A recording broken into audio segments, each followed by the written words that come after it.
To work as much as possible, to spend hours on writing assignments, because writing is a very hard work and it doesn't come without many attempts. First, that writing doesn't come easy for anybody.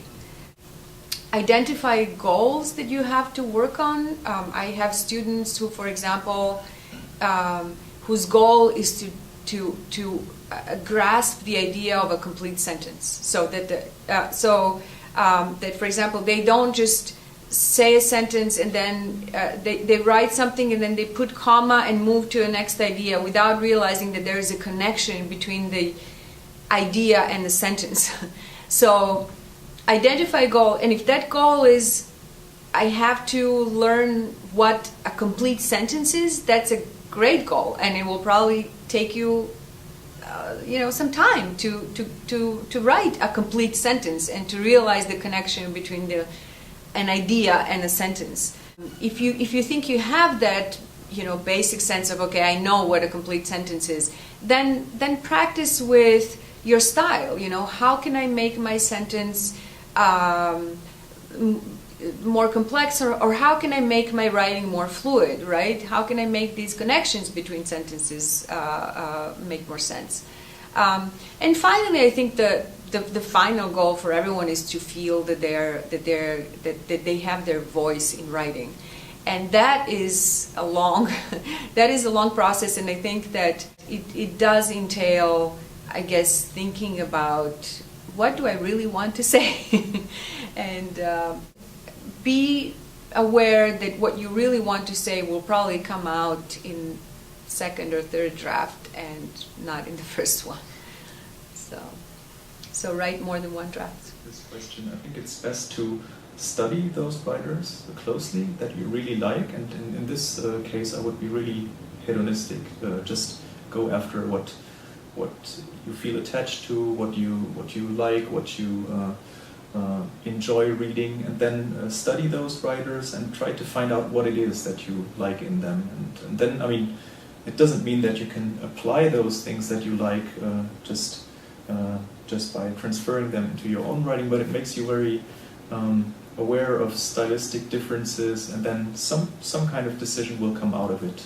Be it, okay, I like his writing, but it's not something that I could do, or okay, this is great. I can make use of it. And I think in many cases it's also good to try to sense what the grammar of a different language, in this case the English language, tells you what is possible, and not too much to stretch and bend the grammar of a foreign language just to make it fit to what you originally wanted to say in your native language. I think it's sometimes it leads to very complicated and very winding sentences that are often too complex, and that cannot transmit what you really wanted to say. So, just read a lot.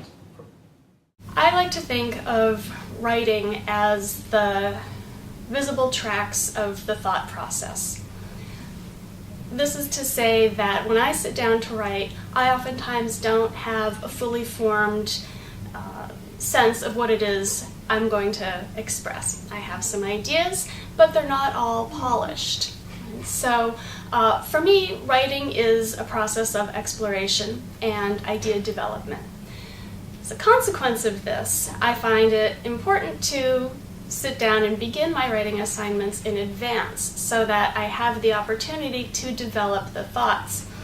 And at one point, a very wise writing instructor in English said to me that by the time we get to the conclusion, we oftentimes finally understand what it is we want to say.